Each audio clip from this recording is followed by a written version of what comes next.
89.9 FM, Tulsa. And now streaming 24/7 live from the Eden Media Studio. 24/7 live at KBOB899.com. 2Dawgs Sports Show, we back, baby. Drone and Yo, you ready to go? Then let's start the show. 2Dawgs are back with a brand new season. Yeah, you know the reason. Sports talk, flavor, got that extra seasoning. Drone and Yo, stay on the go. Looking for scores and stats, then this your show. 2Dawgs, they got the breakdown. Yeah, we throw down in T-Town. Look no further, you have just found the #1 sports talk show. Savage picks from Yo, big dog picks from Drone. Wanna welcome y'all back home. Can't forget the latest news. Yeah, them dudes. Let's read them bars. Please say the noise. Free giveaways. Highlights for the game today. Let's start the show. Come on, I lead the way.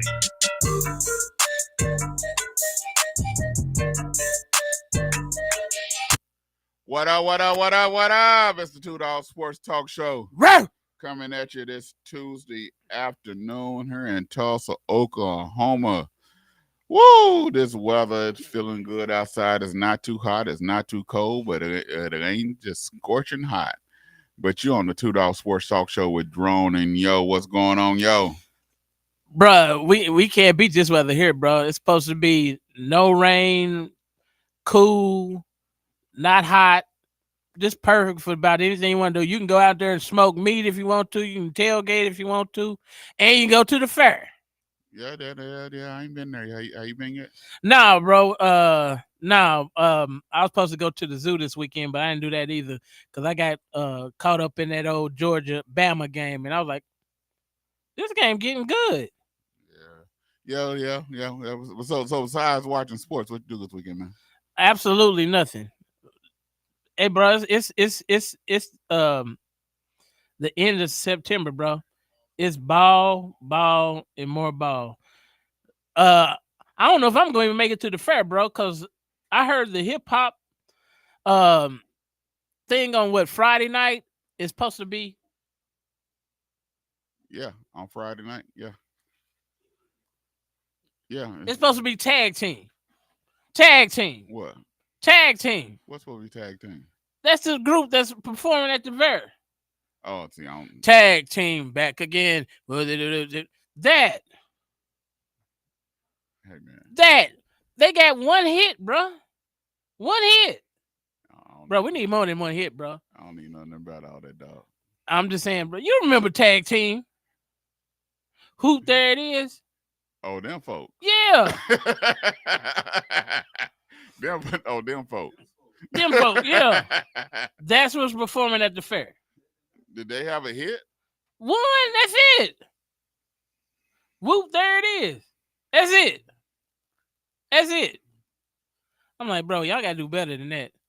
Hey, before we get started, I got a couple of shout outs. I want to shout out, say happy birthday to my son, my oldest son, DeAndre Watts. Today is his birthday. I can't remember how old he is. I can't even remember how old I am. I think he's 27.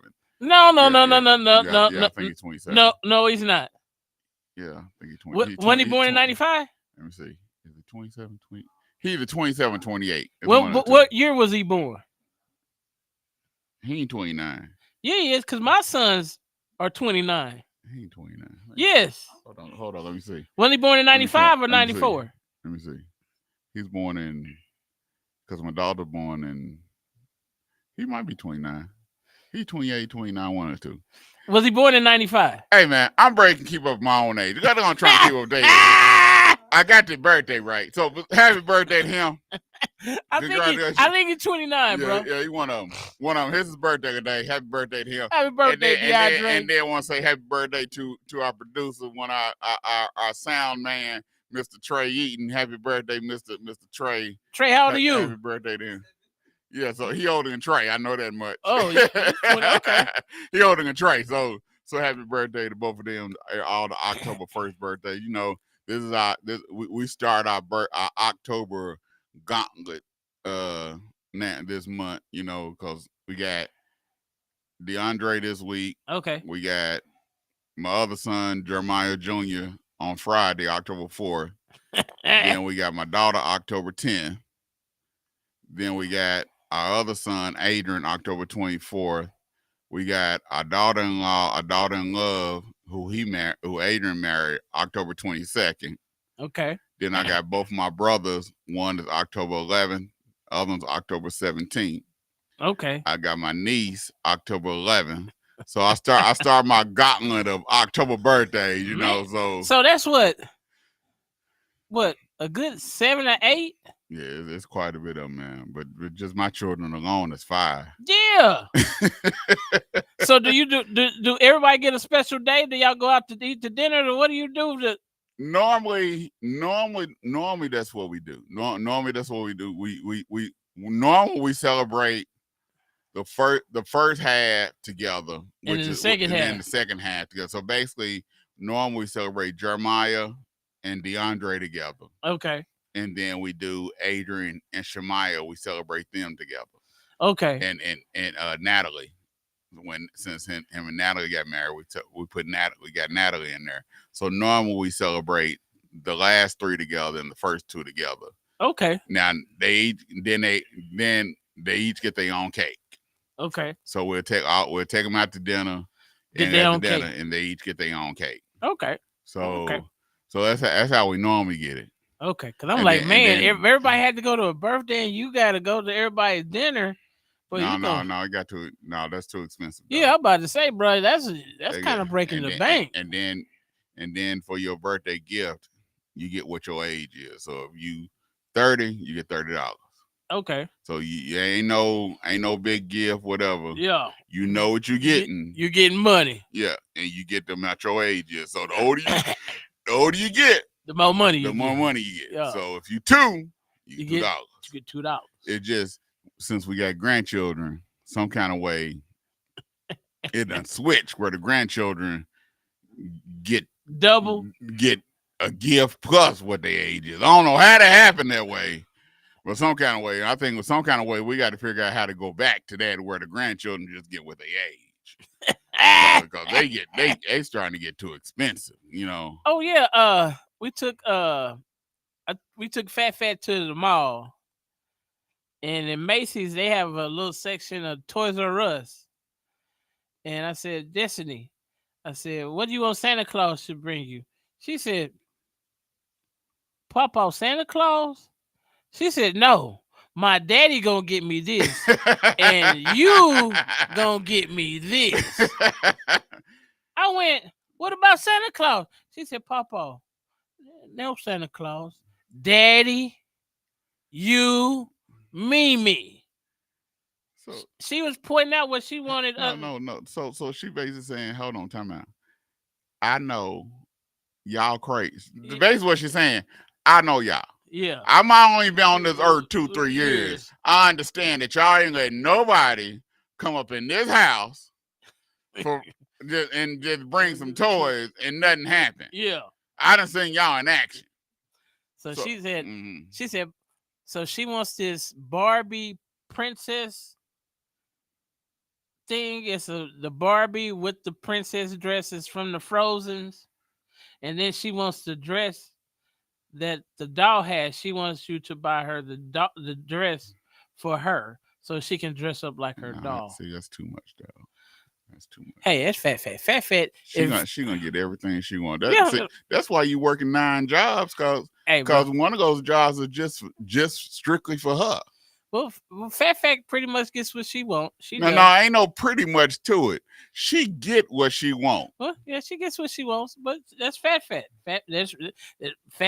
is there, and she says, Papa, can we get candy? And I go, yeah, we can go get some candy. Papa, I think we need ice cream. Well, let's go get some ice cream, Fat. And then she likes birthday cake ice cream with sprinkles and whipped cream. Hey, I'm like, where did she learn how to order this like this? Why did she? From you? No. Her Mimi took her to get ice cream and added sprinkles and whipped cream. So then she found out that she can get that too. So now when you take her in there, she goes, I want sprinkles and the white stuff. Yeah, y'all got us spoiled.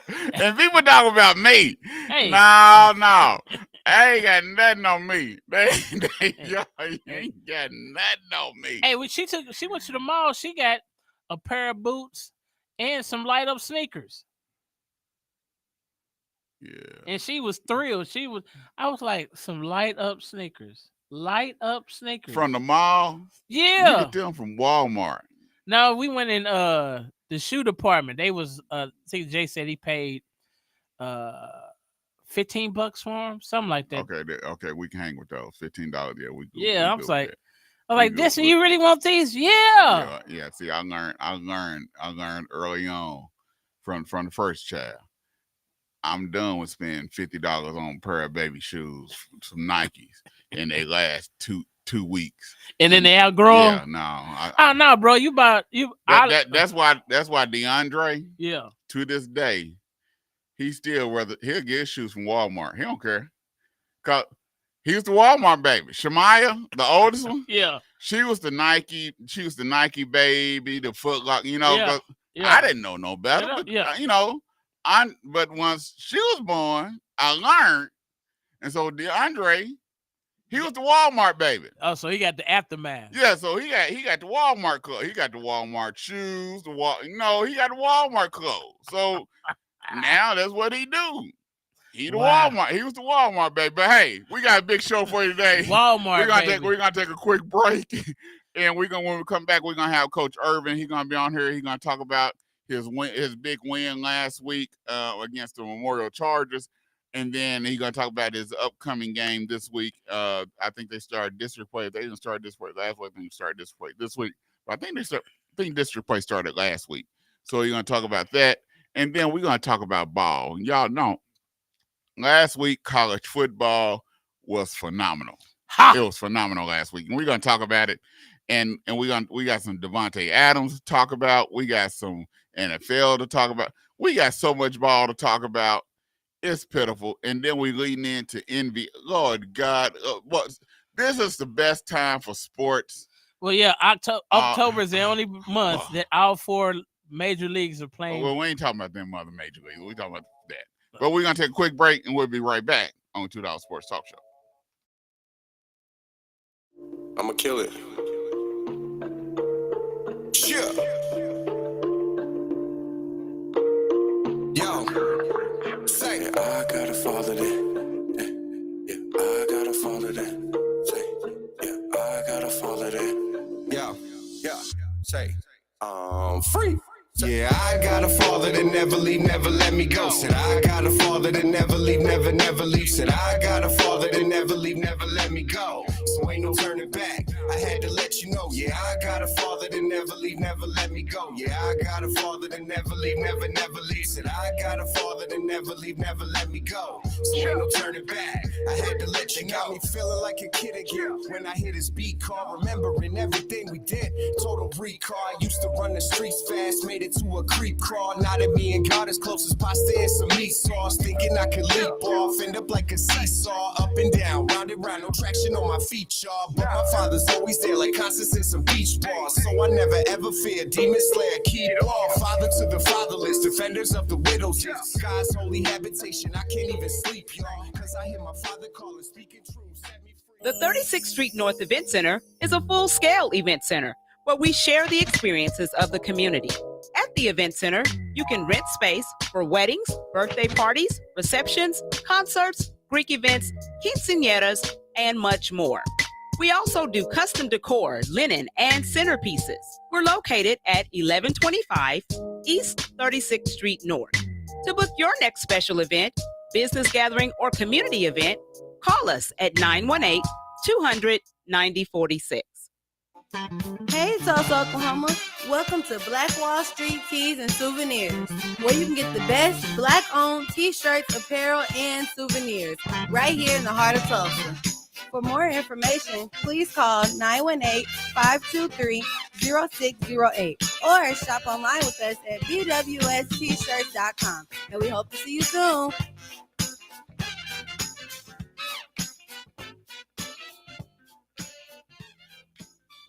How to order chicken wings.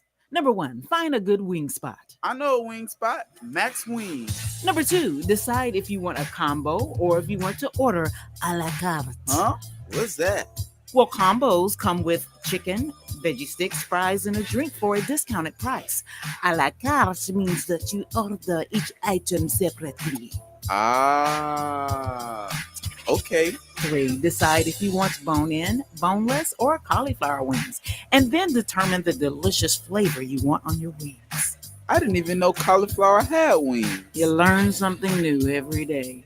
Have you been to Max Wings? Yep. Max Wings is located at 782 East Pine Street in Tulsa. We're open Monday through Thursday from 11 a.m. to 8 p.m. and on Friday and Saturday from 11 a.m. to 10 p.m. Come to Max Wings, home of the dry rub fries.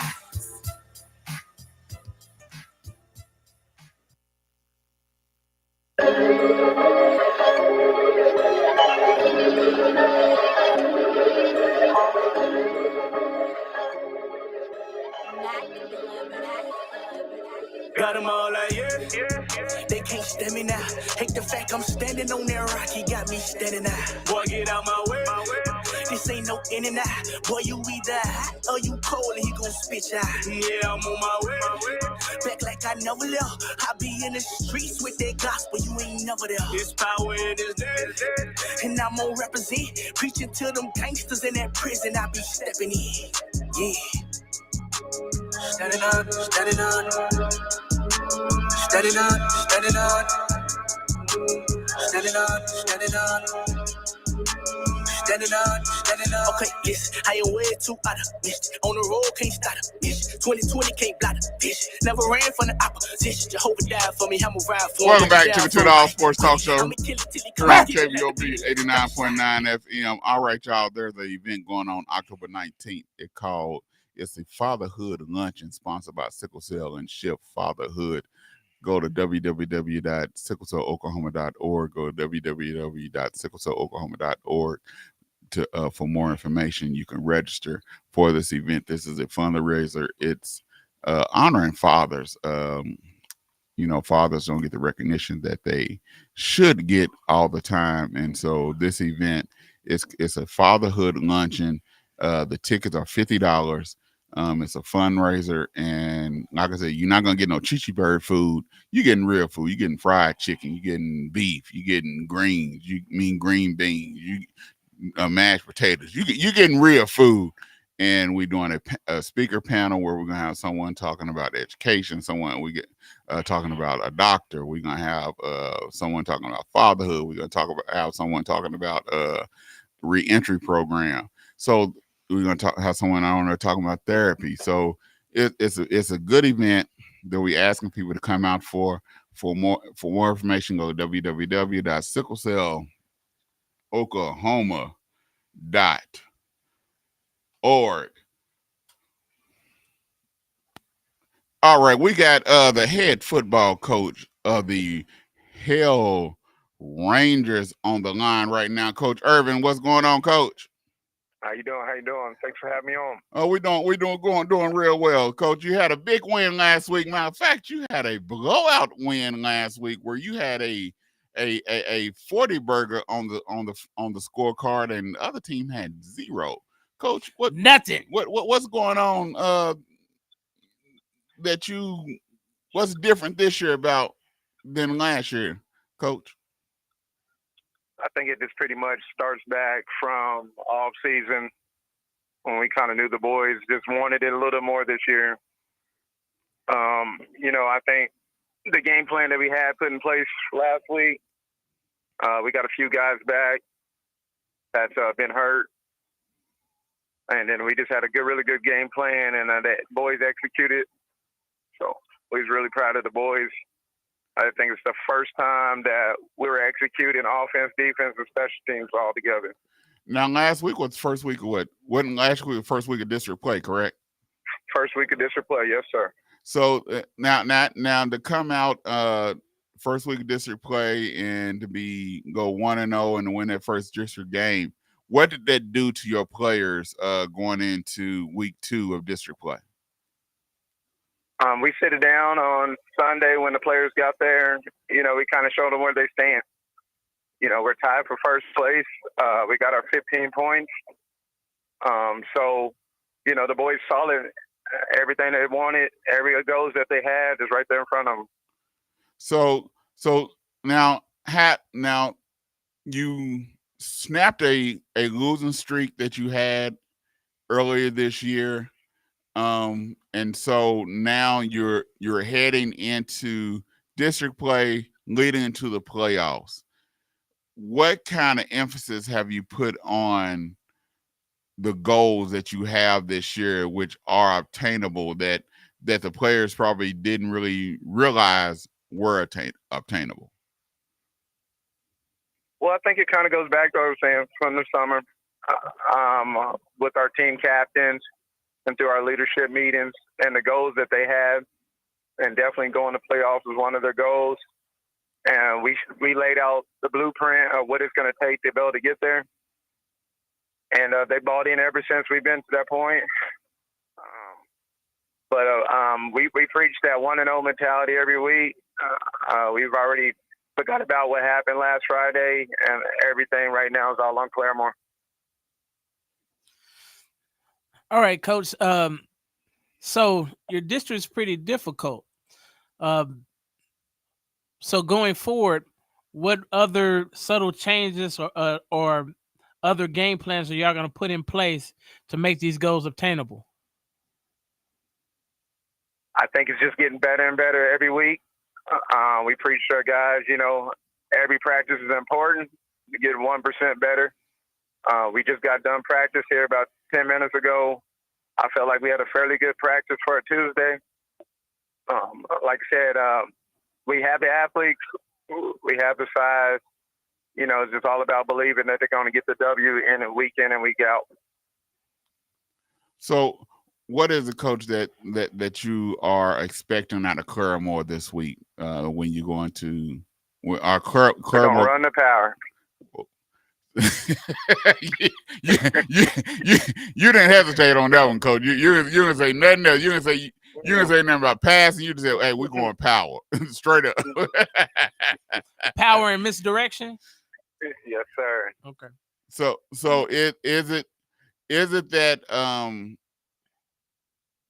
that you believe? What is it that you're instilling to understand? Who is that player that's been that leader, that lead vocal for your team this year to get them going and ready to play? I would say our most vocal player would be Kimari Sanders. Plays strong safety and running back for us. He's our vocal leader. We have a couple of guys that just lead by example. You know, Levin Waller, he's an inside linebacker, H-back, as well as run back.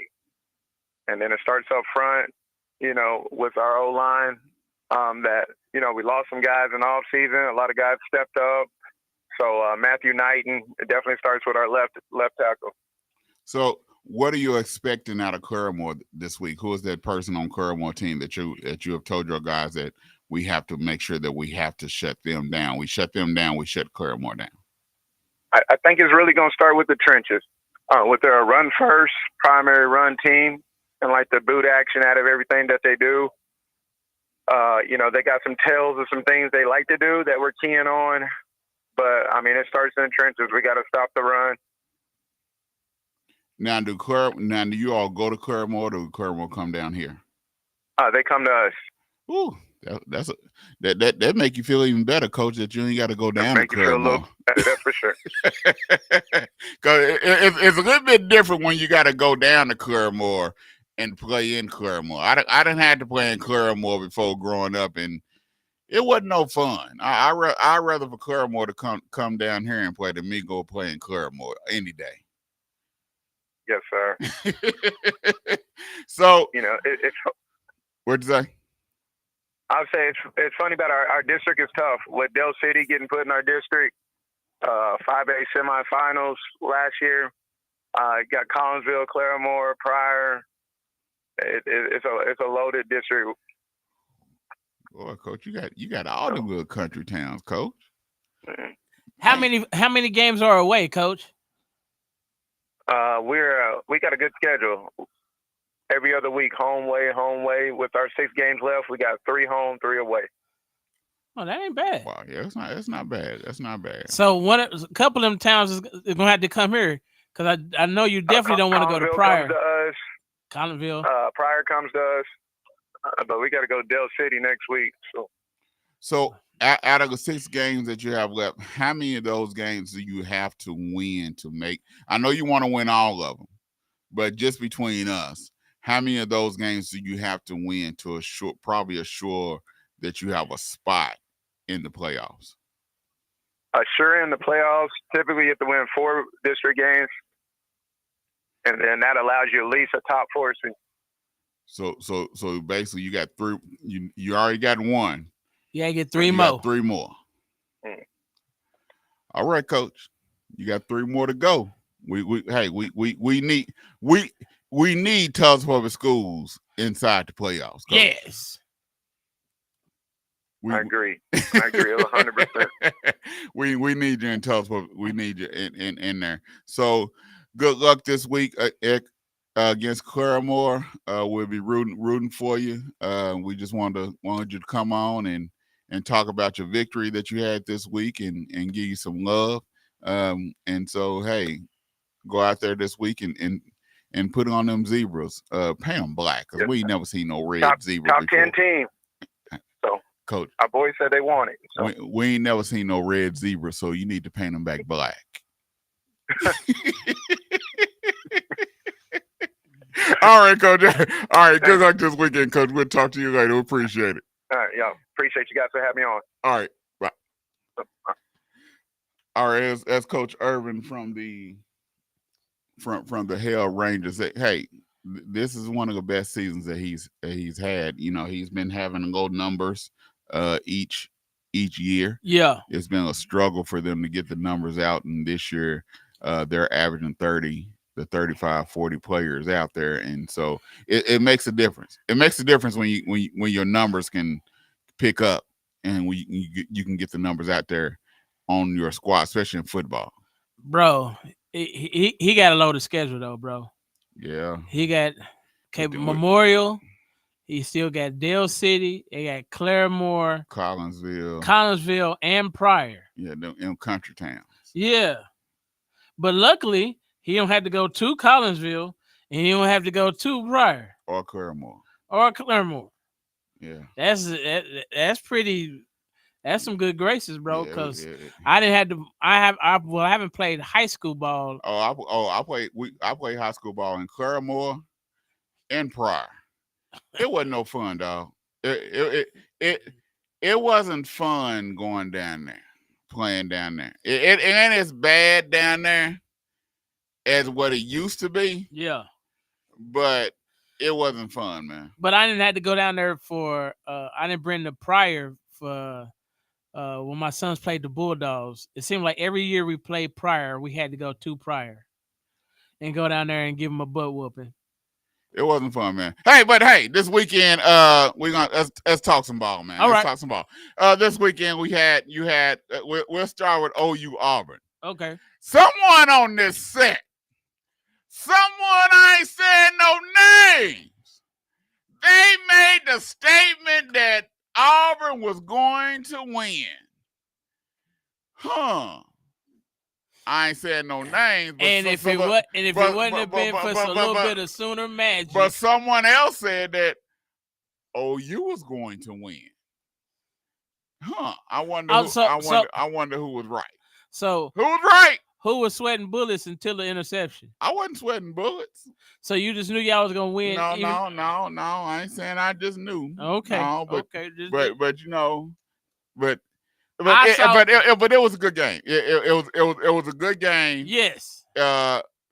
Most definitely. I think overall the defense didn't have their best game, but they did what they needed to do when it counted.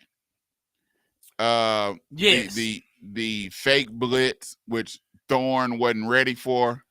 It caught him off guard, and he threw in the coverage because he thought that Lewis was going to blitz, and Lewis he thought dropped he had back. a hot read.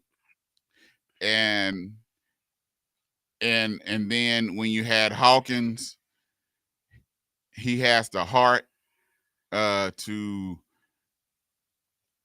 be undenied trying to get into the end zone. The pass that he threw was a nice little throw, long pass. They did what they needed to do. OU did what they needed to do. Auburn allowed OU to get back into the game, and once you allowed OU to get on a roll, it's hard to stop momentum. It was hard to stop them, no matter whether you was playing in Auburn or whether you was playing down in Norman. Once you allowed them to get on a roll, it was all she wrote. Like I said, the defense didn't play their best game, but the offense still haven't played a complete game. You got 5 receivers that's out. The running backs, their starting running backs are out. You have a couple of linemen that's out. So these are the backups. Yeah, and so I'm still not pleased with the offensive coordinator and the play caller. The play calling is not making no sense to me, and I think it's not making sense to a lot of people. But OU did what they needed to do to win the game. Sooner Magic stepped up, and they won the game. It could have went either way. What say y'all? I think for one, we've actually found our quarterback. Well, I told you. Yeah, I told you. You did.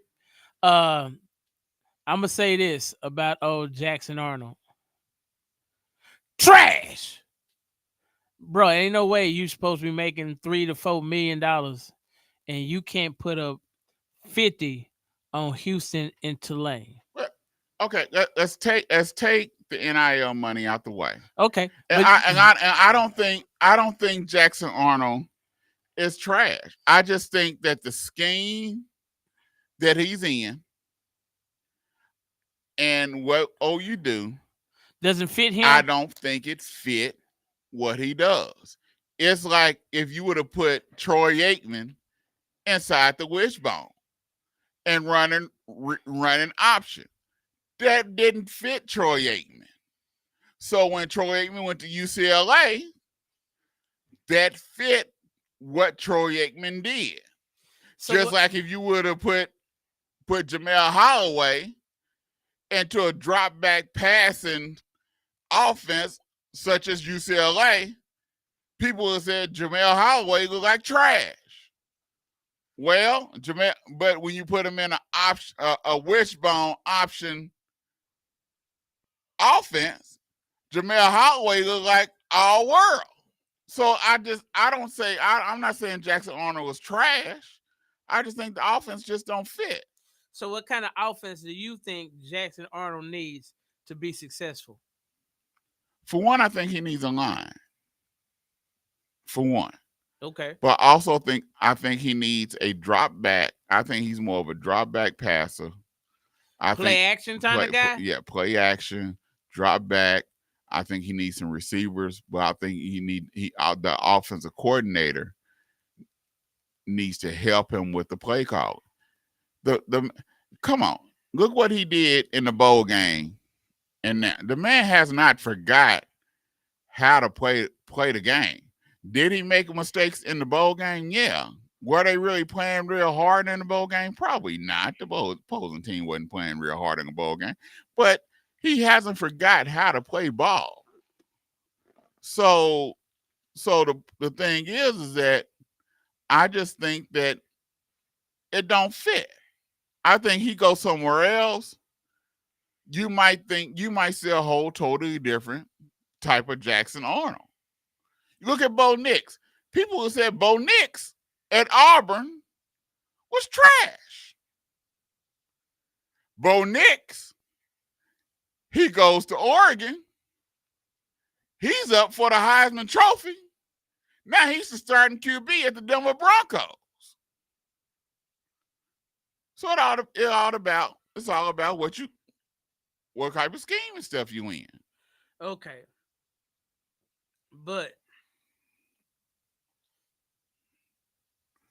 We're talking about Saturday. What it look like on Saturday? okay, this is my thing. If it's hard for you to beat, I mean, how can I put this? If it's hard for you to beat minor teams,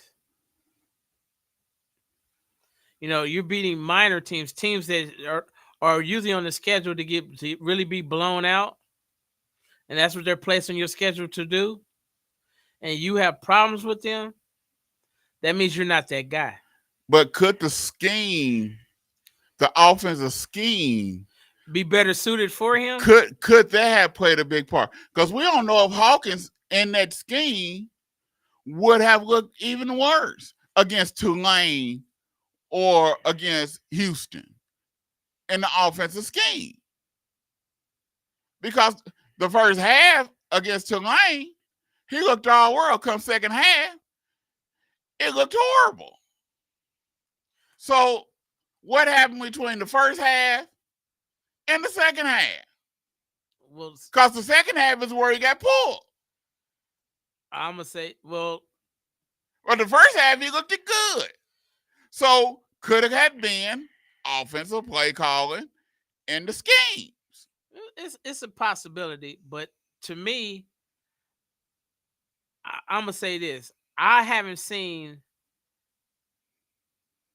For me, a quarterback got to show some heart and show that he wants to lead by example.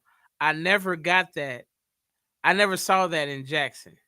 I see that in Hawkins. And I can agree. I can go along with you in that, in the type of play that Hawkins show and the type of play that Arnold show, and how the team follows Hawkins and how they followed Arnold. Right. I can agree with that.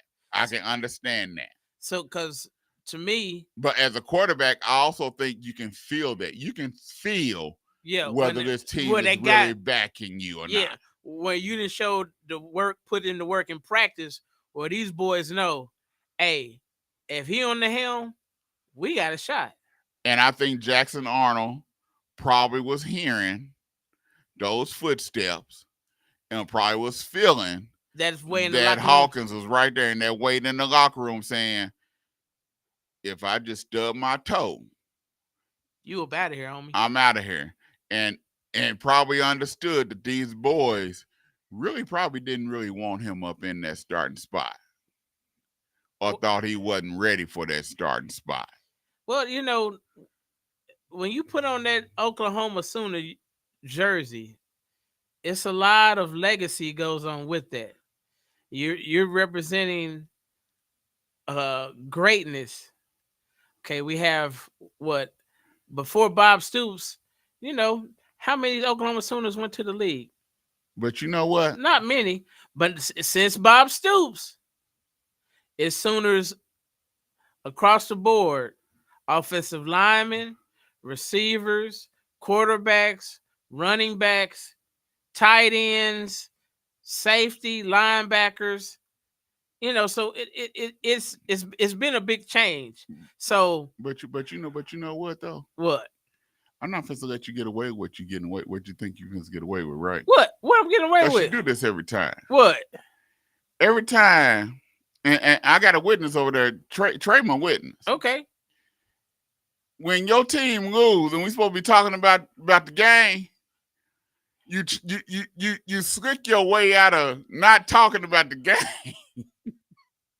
You're talking about something else instead of talking about the game where your squad done lost. And that's what you're doing here, trying to slick your way out of talking about you picking Auburn to win this game. I picked Auburn. And I'm not supposed to let you get away with it. That's why you're sitting there grinning. You just had a Big Mac put in front of you or something. No, I'm just that slick with the tongue, bro. I got the tongue of a serpent, bro. I can talk my way out of a paper bag. If y'all didn't know. I'm sitting there, I'm like, he think he's slick. I ain't even let him get away. I ain't even let you get away with this because you pick Auburn. I did. And you know, and you have to defend your pick. I defended my pick. You know he defended your pick. Right, I'm defending my pick because the offense, for the most part of the game, the offense was very stagnant. Yeah, they were. They were. Auburn should have put Oklahoma away, but the defense always seems to keep the Sooners in the ball game, and they let Auburn let the tide turn, let Oklahoma get the momentum in the second half, and they made too many mistakes. You cannot make mistakes against good football teams in the SEC. You will get beat. So was it Auburn's to lose? Yes. Auburn should have won that game? Yes. But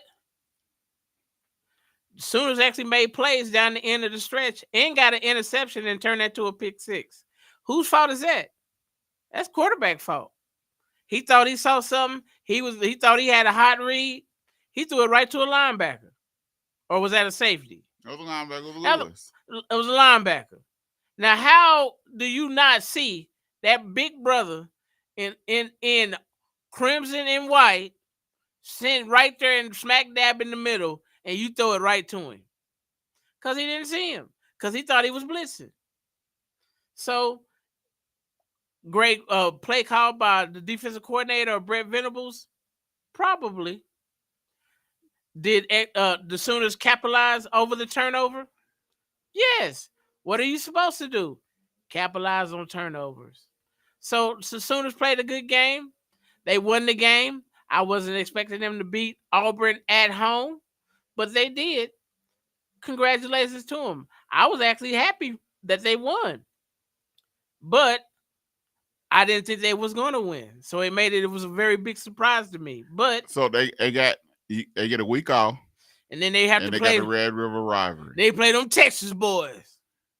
Do you believe that you have a shot against Texas? Oh, how many ways can I say this? I'm going to say it in English. No. I'm going to say this in Ebonics. Now. I'm going to say this in Spanish. No. How many more ways you want me to say it, bro? Why? Huh? Why? Who's playing quarterback for Texas?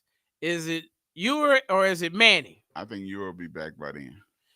Are you hoping, or do we really want to see this young cat number 16 back there? No, I think Ewert will be back by then. Okay.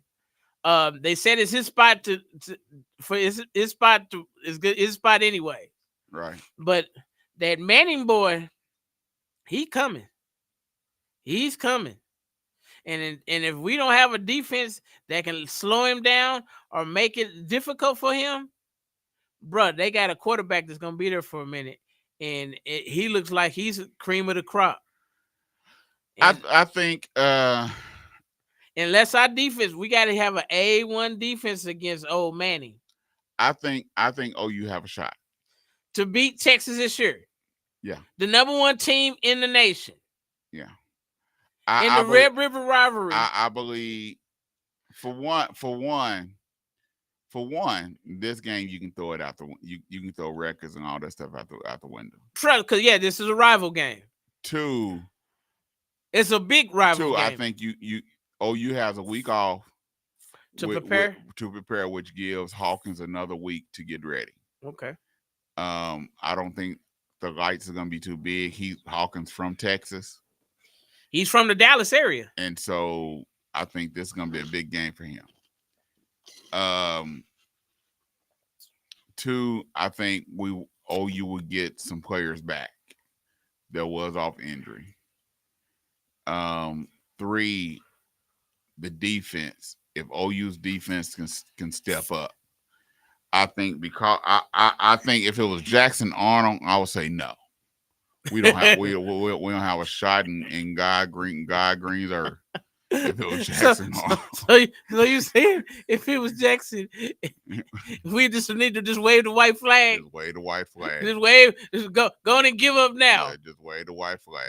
just wave it and give up now. But and not to take that butt whooping that they go do. But I think we have a shot. So you're saying you have a puncher's chance? I think they have more than a puncher's chance. Okay.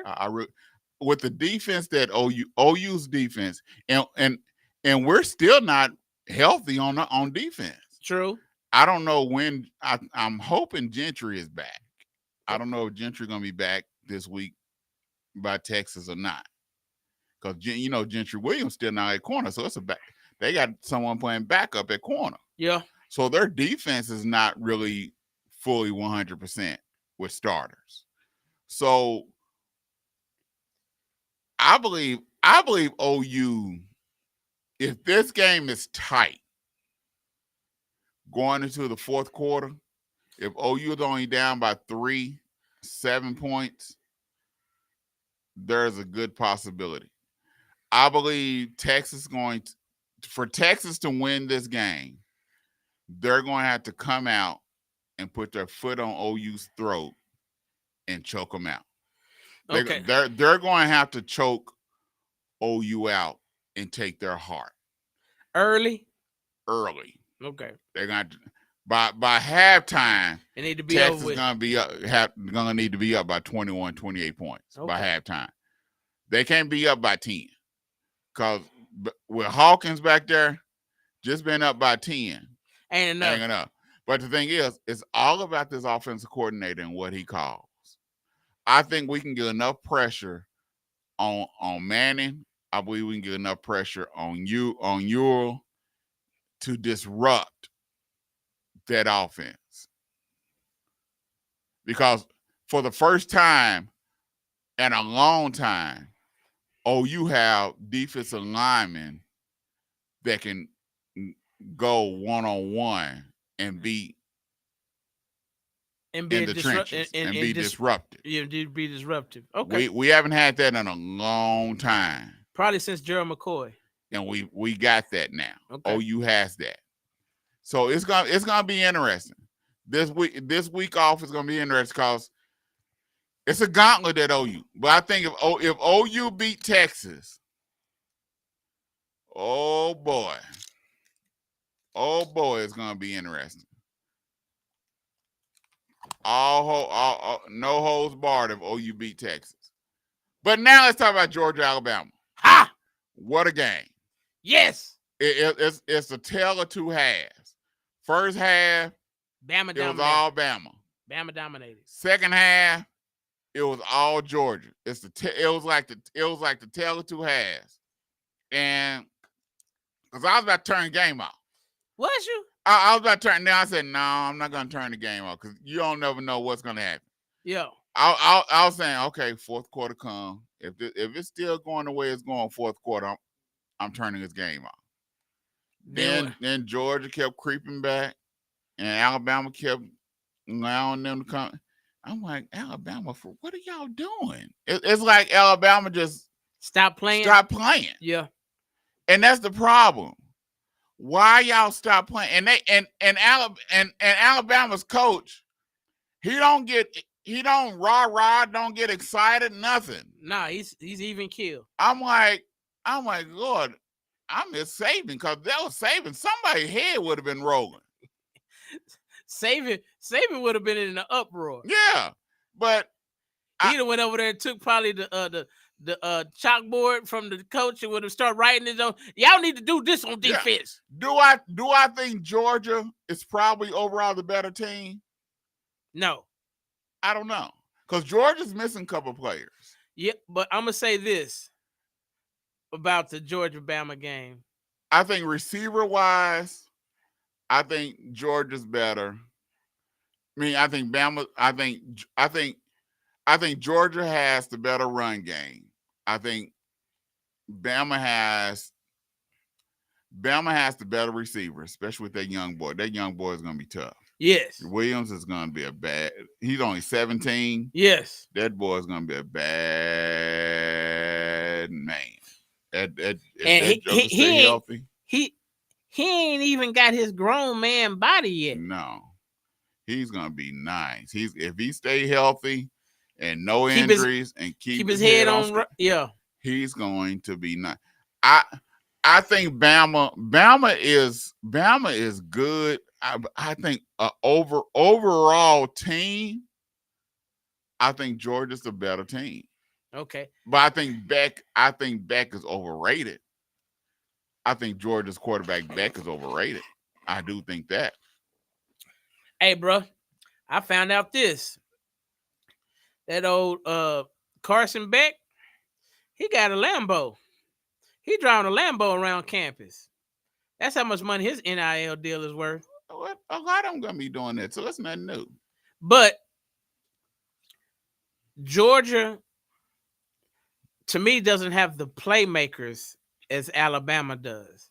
Alabama has playmakers at positions that are necessary. Not when it comes to wide receivers, no. But I think defensive-wise, I think Georgia got more playmakers than Alabama. But when it comes to the receivers, I think Alabama got the better receivers. Well, I'm just from what I saw, especially at the top of the SEC, you're not gonna be able to draw the ball 15 plays, 12 plays, and go 70 and 80 yards. You're not gonna be able to do that on them defenses, bro. You got to get, like they said, you got to get chunk plays. If you can't get chunk plays against them two defenses, you're going to lose. Well, I think what happened was Alabama jumped on Georgia early, and it shocked them. Yeah, and then it started going to a free fall. And then after halftime, and Georgia didn't know how to. You know how something happens and you start falling. Yeah. And you try to catch yourself. Yeah. And you can't. Yeah. And you just keep falling. That's the way it was. Georgia couldn't catch themselves. And luckily, halftime came. And they was able to catch themselves and to settle them down. I think if it wasn't for halftime,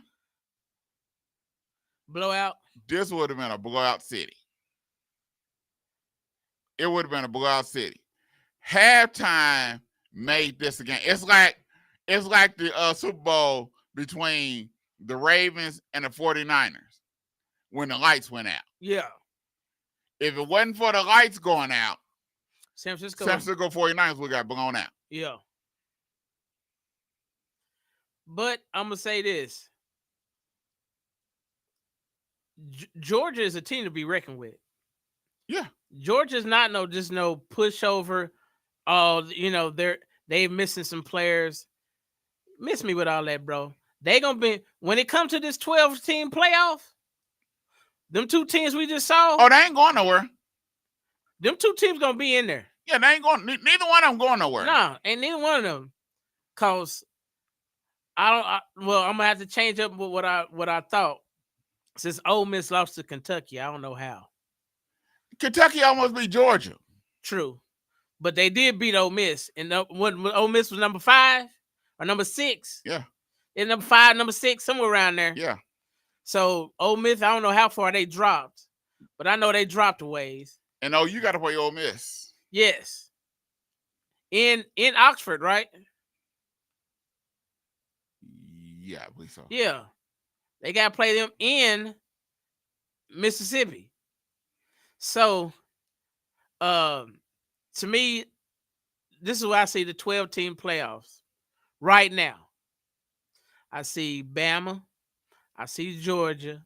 I see Ohio State. I see, who else do I see going?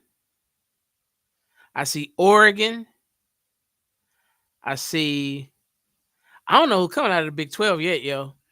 If talking about Big 12, if Colorado play like they did last week against UCF, they gonna be in Colorado in that old can win the Big 12.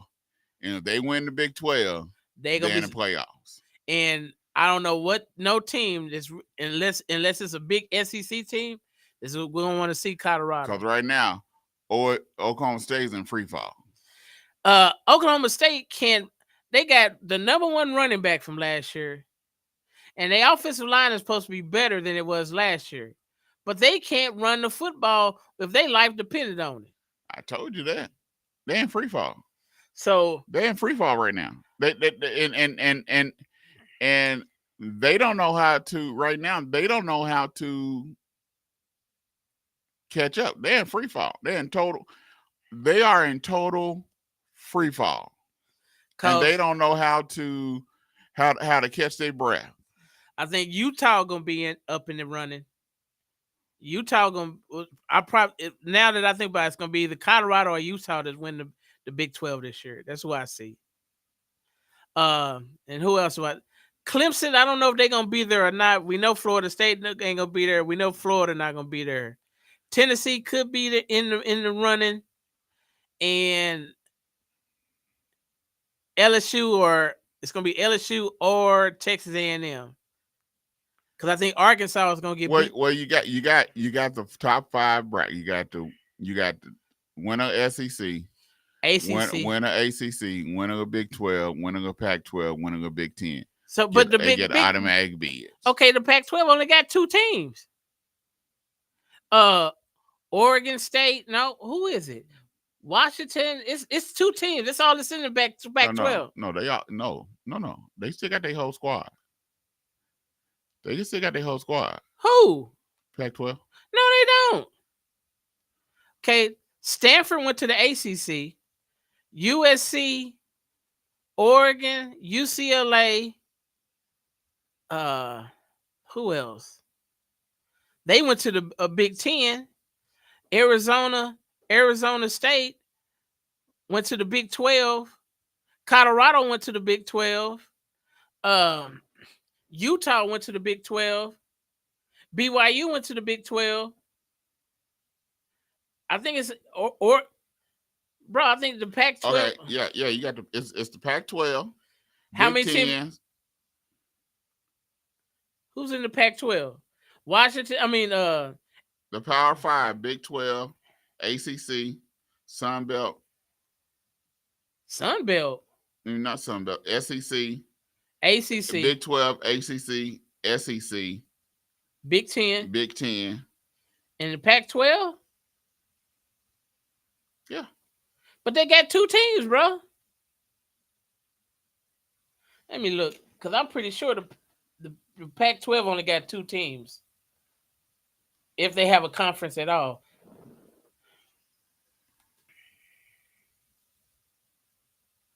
So, like I said. How many teams are in the Pac-12 this year? So you got Oregon State, Washington State. That's it. Arizona State. No, Arizona State is in the Big 12. Oh, no. Okay, yeah. No, there ain't no more Pac-12. The only 2 teams is currently constructed. The Big 12 compromises Oregon State University, Washington State University. Going on marquee programs such as the UCLA, USC, University. Yeah, it's only 2. Okay, it's only 2 teams. Yeah. So they now Power 5. Right. That's what I'm so like. Power 5 is Big 10, SEC, ACC, and Big 12. Big 12. And then it's one more. Oh, is it the American? With TU and them is in? No, it's one more. Is it a Mountain West? Because they got, I think Mountain West, they would have Boise, Colorado State, them boys.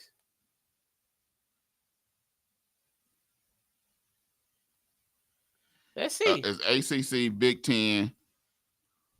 SEC, Big 12. That's 4. And who's the last one? Mountain West?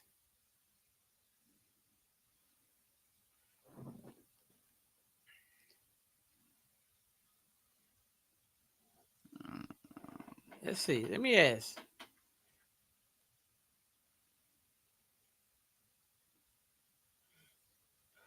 Name the 5 Power 5 conferences in college football. Big 10, Big 12. Yep. Yeah, Pac-12 used to be, so it's not a Power 5. It's only a Power 4. See, they have Big 12, Big 10, SEC, ACC. Then they have the Conference USA, Mountain West, Sun Belt. So it's not a Power 5. It's only a Power 4. So, but hey, it's gonna be interesting. It's gonna be in a Georgia game. The Georgia Alabama game was very interesting. Yes, I think we're gonna see that game again. But hey, when we get back, we're gonna talk some NFL football. We'll be right back here on 2Dawgs Sports Talk Show.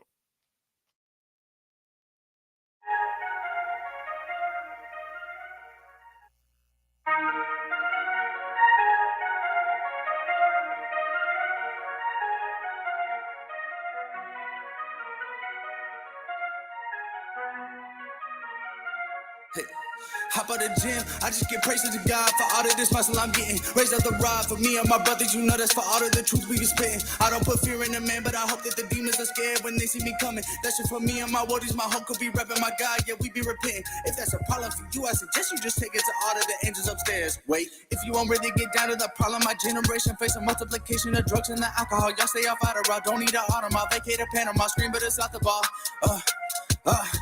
I got more dances to do than the church clap. When's the last time that the church made a new slap? I got more hits than the college defensive back. People be dissing and now they just running back. They hear the music, the spirit inside of it. Wonder how I just got saved after playing back all my old music. That's a to-do list. Make a new hit. That's Jesus and juice. Hey, Tulsa, Oklahoma. Welcome to Black Wall Street Tees and Souvenirs, where you can get the best Black-owned t-shirts, apparel, and souvenirs right here in the heart of Tulsa. For more information, please call 918-523-0608 or shop online with us at bwstshirts.com. And we hope to see you soon.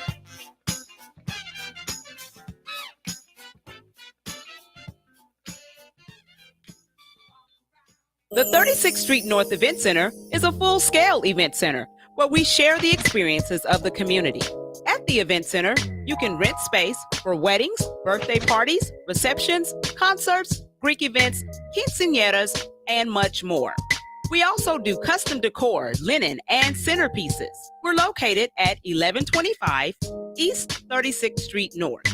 To book your next special event, business gathering, or community event, call us at 918-200-9046. Hi, my name is Jeremiah Watts, the Community Development Director for Supporters of Families with Sickle Cell Disease. And my name is Lindsay Corbett, Community Health Worker Director of Supporters of Families with Sickle Cell Disease in Tulsa, Oklahoma. Like you, we are weary of this pandemic. Unfortunately, people of color are disproportionately affected by this virus. The COVID-19 vaccine has been shown effective, not in keeping us from getting the virus, but from hospitalizations and death. So let me ask you, will you roll up your sleeve and get the vaccine? It's the best shot we've got at fighting this virus. Do it for your life, your family, and your community. To find out more information about the COVID-19 and how it's impacting Oklahomans like you and me, and to find out vaccination sites, go to vaxok.org. That is vax, VAX,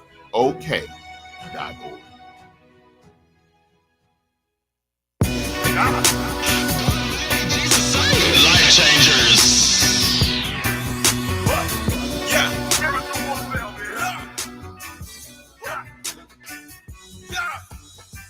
We are the children of the highest. Abba, Father, Yahweh, Your Highness. They don't understand His ways because they're blinded. So when they come against His care, love, what kindness. I know you in the press, told that you less pressure from the stress, cause you being blessed. The Lord brought you to the service, the servant service, purpose driven. You driven with a purpose. Your friends betray you in the worst way. When that disease ain't when your friends in the first. Welcome back to the 2Dawgs Sports Talk Show here on KBOB 89.9 FM. All right, man. Let's talk some ball, man. There were some big games this week. One of the biggest games was the Baltimore Ravens and the Buffalo Bills. And the Ravens just came out and Hey, bro, let's go get. No, they hit them in the mouth, bro. They put their foot on their neck and just choked them out. They did what they had to do and made the Buffalo Bills like it. Yes. And they did. They ran the ball, and when Lamar Jackson did not throw the ball 30 and 40 times. He threw the ball about the amount of times that he should throw the ball, period, which no more than 25 times a game. And they ran the ball. And so that's the winning formula for the Ravens? That is the winning formula for the Ravens. Run that Mack truck, run Hill, lightning and thunder, and run that little scat back, Lamar Jackson, every blue moon. You ain't got to run them a lot, just enough so they can be honest. And you throw the ball 25, 30, no more than 30 times a game. And you play defense. The defense is getting better. The defense looked a whole lot better against the Buffalo Bills. And the Ravens, they put it on them. And right now, if you really want to put it down to it, don't look at the record. Just look at just let the eye test tell you. The Ravens, if the defense will do what they're supposed to do, the Ravens are literally probably the best team in the AFC. In the NFL. Oh, you said period. Period. They are the best team in the NFL. I believe if the Ravens got another receiver, that's why I would love Devontae Adams if he went to just as an analyst, not as a fan, but as an analyst. Devontae Adams to the Ravens. Daryl Davidson would be on cloud 100,000. Devontae Adams to the Ravens, give them another receiver threat. You got a receiver threat. You got a running back threat. They would be unstoppable and loaded. Yes. So, but what the Ravens did to the Buffalo Bills is basically what the Ravens been doing to every team they done played. Let's be honest. What the Ravens did to the Buffalo Bills is what they've been doing to every team they done played this year, including the Dallas Cowboys. This is what they've been doing to every team they've been playing this year. It's only difference is they finished. What they haven't done all season is finish. What they did to the Kansas City Chiefs, they did to the Dallas Cowboys. Every team the Ravens done played this year is what they did to the Buffalo Bills. What say y'all? I just think Buffalo, I don't think they expected Derrick Henry to be that explosive. And this ain't their first rodeo playing against him. But bro, he's 30 years old, bro, and they said he was clocked at like 22 miles per hour. He outran the whole secondary, the whole Buffalo Bills team. This ain't their first rodeo with him. That's a big guy. And they were steady running, and he was pulling away from him. So this ain't their first rodeo with him. But he's 250 pounds. This ain't their first rodeo with him. And they said he was clocked at doing 22 miles per hour. 22 miles per hour. That's a lot of weight moving that fast. Buffalo got some issues because the Ravens is not the team that the Bills want to play first round of the playoffs. They don't want no parts of that. You said that you think they're the best team in the league. I can't say that. Their record don't show it. And it's not about the records. The Ravens have done what they did to the Buffalo Bills. Every team. Hold on. Well, Kansas City was a toe, and they probably would have won that ball game. Hold on. And then who else did they lose to? Hold on.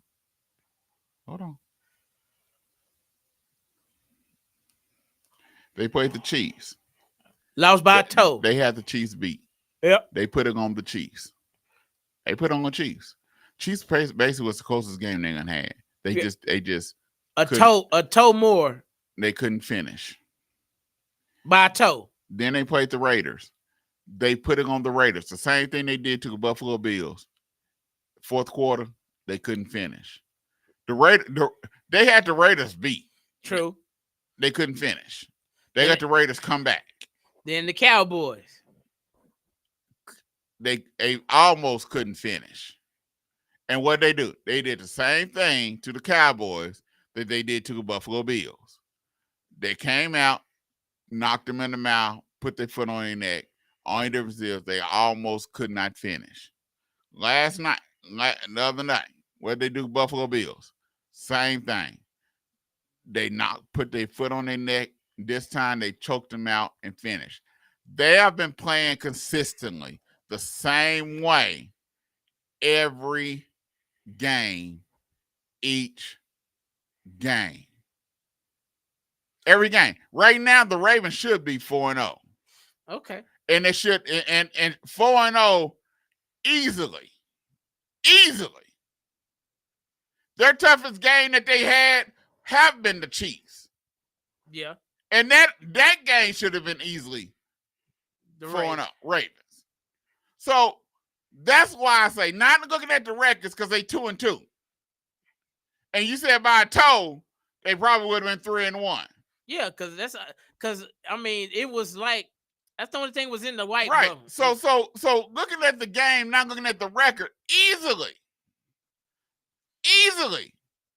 the Ravens, they don't put it on nobody besides the Minnesota Vikings have done what the Ravens done to every team that they have played. Only difference is they have not been able to finish, and against the Bills on Sunday night was the first time they have been able to finish and had a complete game. And they still, I believe, need a receiver. Okay, so let's see. So you saying the Ravens is better than Kansas City? Yeah. And Buffalo was undefeated. So Buffalo hadn't played nobody. I told y'all that last week. Buffalo was undefeated. They looked good, and Buffalo beat down everybody they played.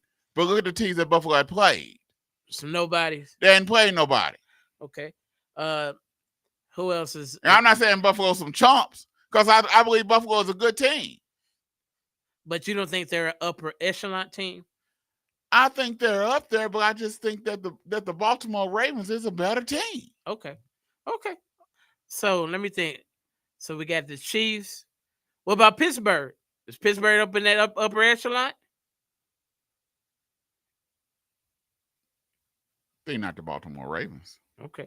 So let's see, who else is there in the AFC? So I'm suspect on the Jets. I don't know which one. They like Jekyll and they like Dr. Jekyll and Mr. Hyde. You don't know which one you're gonna get on any given Sunday.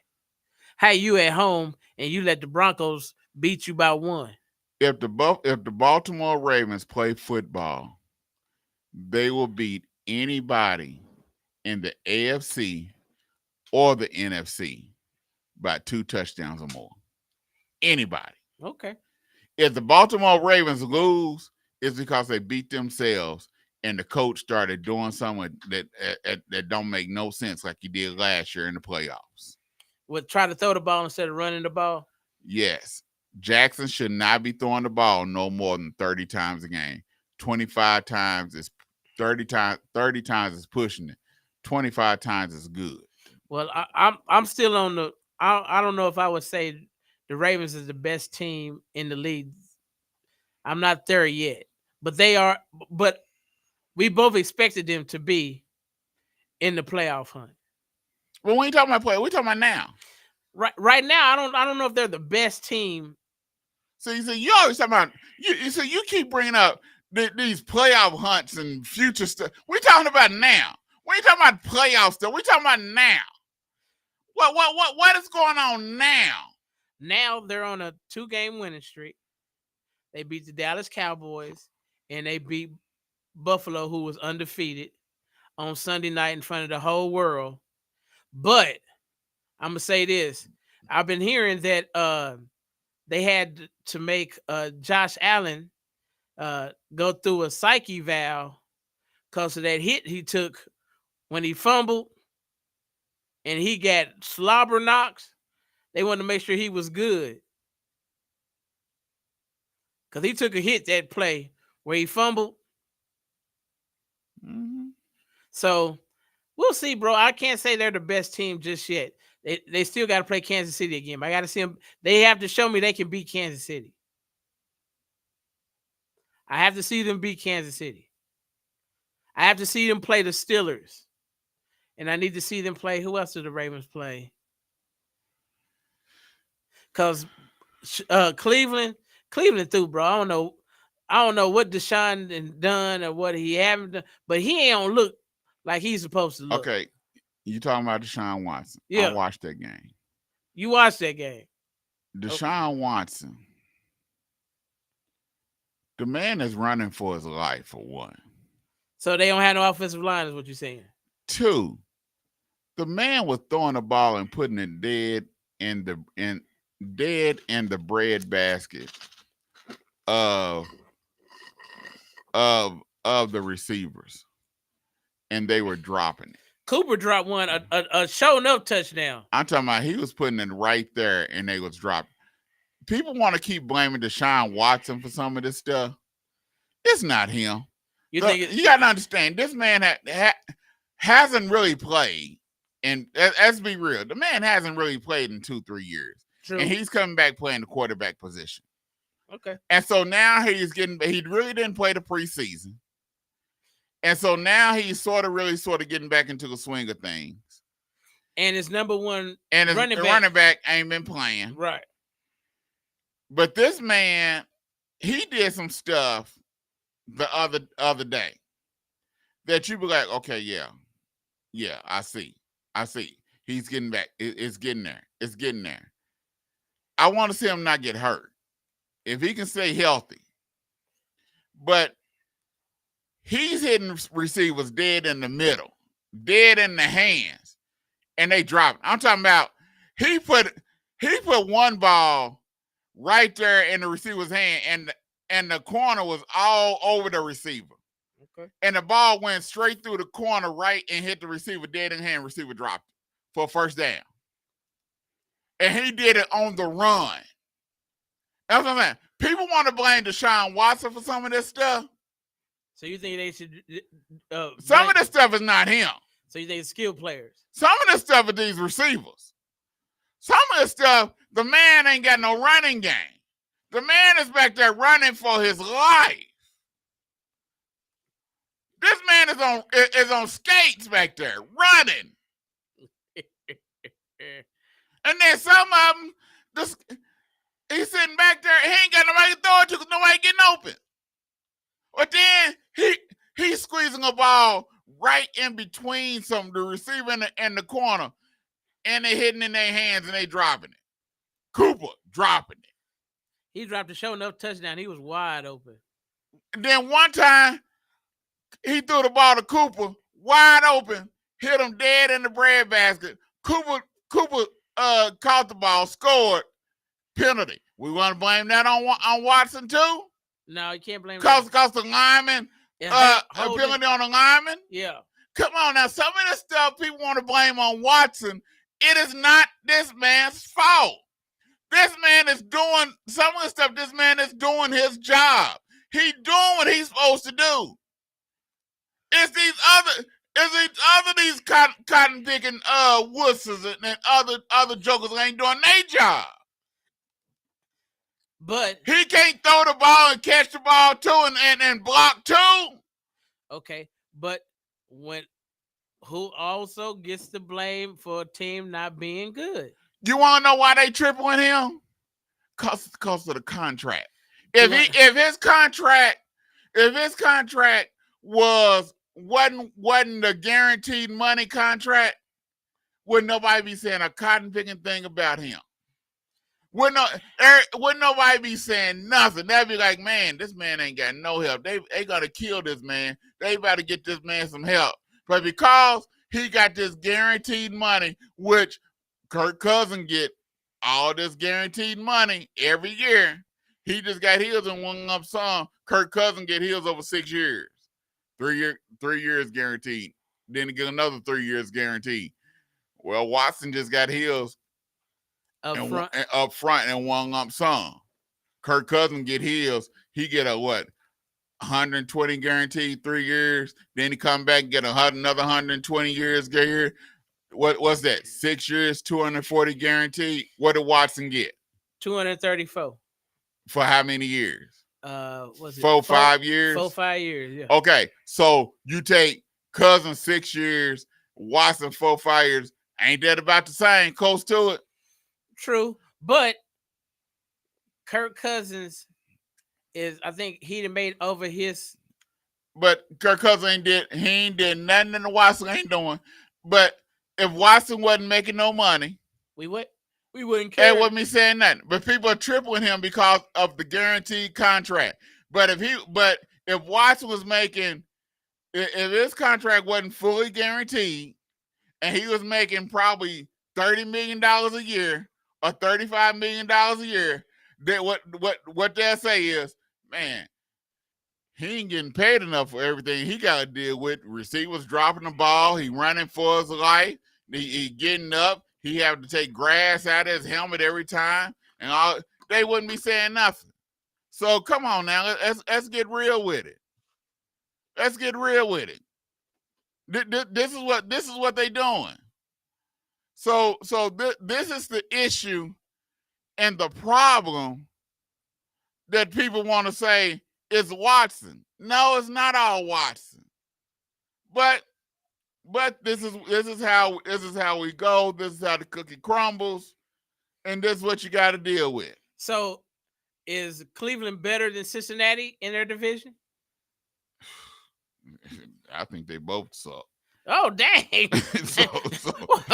a minute. Stop the presses. Stop the presses. He said, wait. They both suck. I think they about even. Both of them about even. Dang. They about even. So do you think neither one is going to make the playoffs? At the rate they're going? No? Okay. Neither one of them. So the best two teams in the AFC North is the Steelers and the Ravens. Okay. Yeah. Okay. Right now. Okay. Yeah.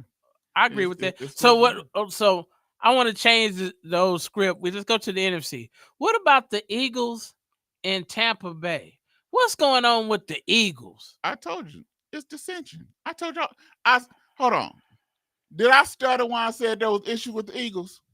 No, you didn't. I said that at the beginning of the year that there was issues. At the beginning of the year, I said there are problems between in the Eagles stables. I said at the beginning of the year, everybody want to sugarcoat it and everybody want to say, "Oh, it's all good." No, there is issues between the head coach and Jalen Hurts and Kellen Moore and all the. There are problems in the stables of the Philadelphia Eagles. So and it's coming out and it's screaming at us, and people don't want to listen. So what would you think they need to do to rectify? Because they got all the pieces to be a great team. What do they need to do to rectify and make their season worth watching? Because right now we might as well put toilet paper on them and flush them. I don't know what they're gonna do. I can care less. Dang. I can care less. Talking from a Dallas Cowboy fan, I can care less what they do. But from an analyst, they probably need to fire the coach. Oh, so you think Serrano need to be terminated? I think there. I don't think that the players really care too much for him right now. I don't think the players care too much for him. I think the issue started last year. I don't think the players cared for him last year. And I don't think they care, and I think it done carried over. And I don't think the players care for him this year. You got the same players. Ain't nothing changed. It's the same exact players that you had last year. And you having the same issues that you had last year. The defense coordinator ain't worth a hill of beans. So the defense sucked. They got a new offensive coordinator. Why do you think it was so easy for Kellen Moore to be gotten rid of? Because he's trash to me. He was trash at Dallas. Yep. And he's trash at LA. At the Chargers. Yep.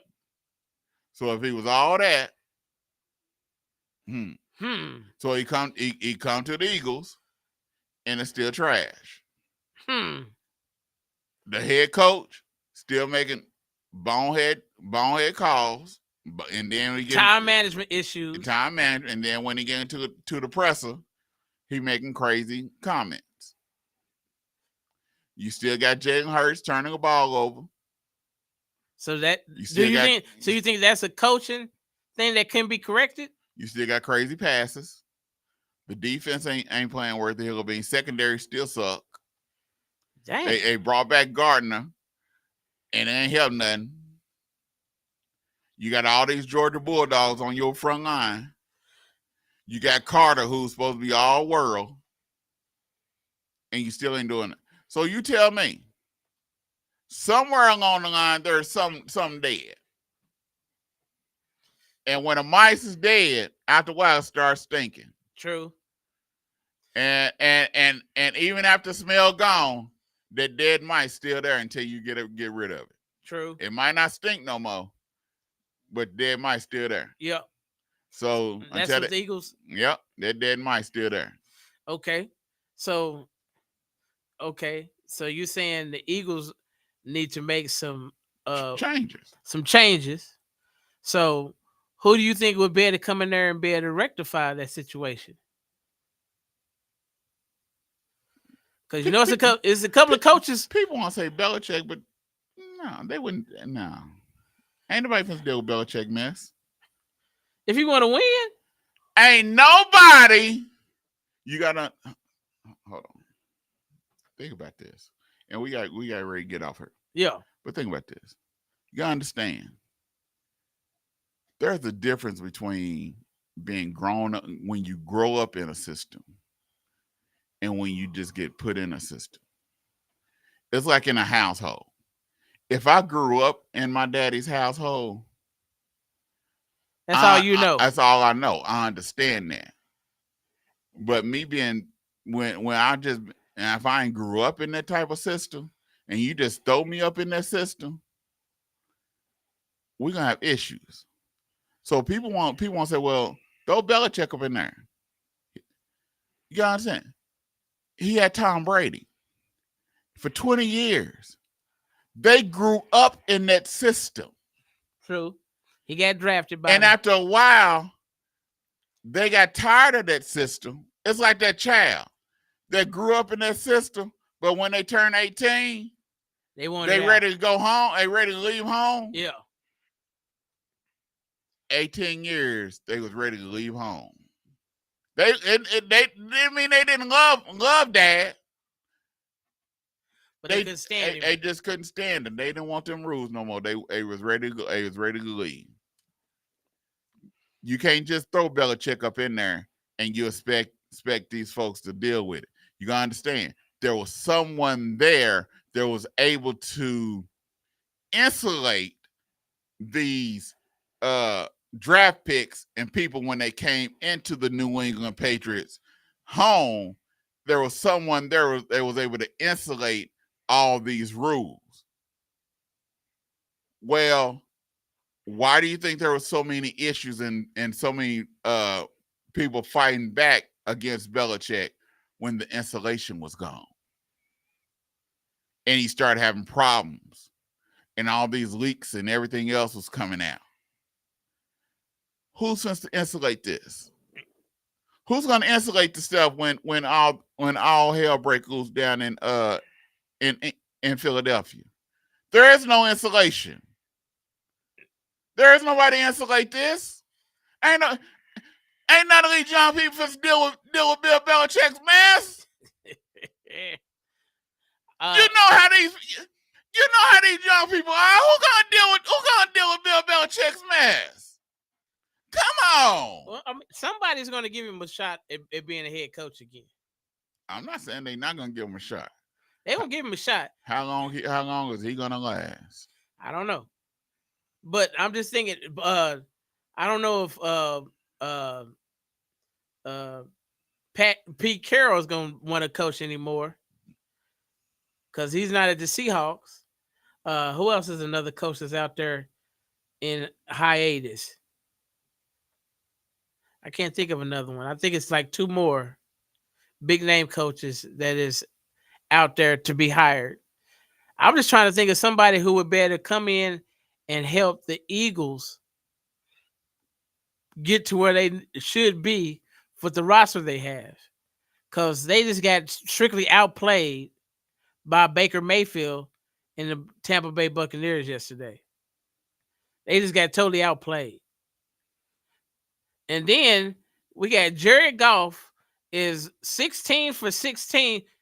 Yeah, he's 16 for 16, and the whole team was 17 for 17 in pass attempts against the Seahawks. So what's going on with the Seahawks? How you let Jared Goff be 100% passing against you? 100%, Drone. But them, I'll give Lions one thing. Them black uniforms was nice. Them black uniforms was cold-blooded, bro. black and blue. That black and blue, that was cold. That was cold. That was cold. And then they let Jared Goff come out there and be awesome. He was like the Miz.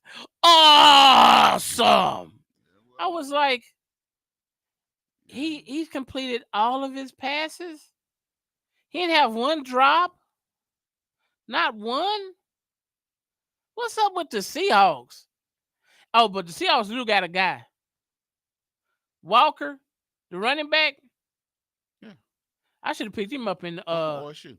Huh? He went to OSU. No, he didn't. He went to Michigan State. There we go. Yeah, he's from Michigan State. He's a Spartan. He's a Spartan. But I should have picked him up in the fantasy, bro. Yeah. You win your fantasy this week? Nah, this is my first loss. I'm 3-1. I won.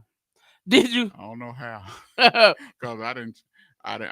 You didn't change nothing? I changed nothing. Devontae Smith didn't play, and I didn't get to change him out. So and you still won? And so it was. So who did you play? So it was 0 points there. And who else didn't play? I didn't get to change out A-Chain. When I had Hunt sitting on the bench, and I didn't get to change him out because I was going to change Hunt and A-Chain out. Yeah. So, and I still won. You like, thank you, Lord. I don't know how. My first victory. I don't know how. I was like, oh, Lord, what's really going on here? So we going to do my picks before we get up out of here? Let me see. I won. I played Texas Finest. Whoever Texas Oh, Finest I don't know is. who that is. I beat them 94 to 90. Okay. And like I said, I had 2 players that didn't play. Didn't even play. So somebody showed out. Who showed out? Nobody really. So his team just sucks. If you didn't have nobody show out and he still couldn't beat you, man. I didn't really have nobody show out. I didn't really have nobody show out, man. I didn't really have nobody show out. But hey, yeah, it was terrible, dog. It was terrible. Yeah, I'm 3-1. I forgot who I play this coming week. I'm just kind of waiting to see when Nick Chubb is gonna be back. Well, he's supposed to start practice. Nick Chubb has 2 weeks to play. He has 2 weeks before he come off. All right. He has 13 days to get ready. Bet, because I could show use him. I could show use the influx of points and touchdowns. Yeah. So let's get it going. Let's get it going. Hit the music, Trey.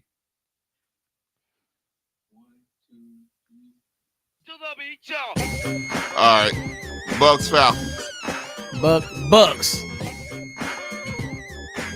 Jets Vikings. Vikings. Panthers Bears.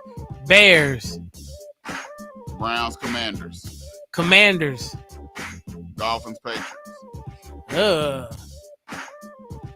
Dolphins. Colts Jaguars. Colts. Bills Texans. Texans. Ravens Bengals. Ravens. Raiders Broncos. Broncos. Cardinals, 49ers. 49ers. Giants, Seahawks. Seahawks. Packers, Rams. Packers. Cowboys, Steelers. Oh, I'm gonna hate this. This don't even. I'm going with the Cowboys. We get the Cowboys. Saints, Chiefs. Chiefs. Missouri, Texas A&M. Texas A&M. Ole Miss, South Carolina. Ole Miss. I don't think they're gonna lose 2 in a row. Michigan State, Oregon. Oregon. TU, Army. TU. Tulsa University against Army. Yeah. Give me TU-ski. All right. All right. Same time, same place next week, baby. Ha! 2Dawgs Sports Talk Show. We'll see you next week. You bark at us. We bark back. Root. This is KBOB 89.9 FM. Tulsa. And now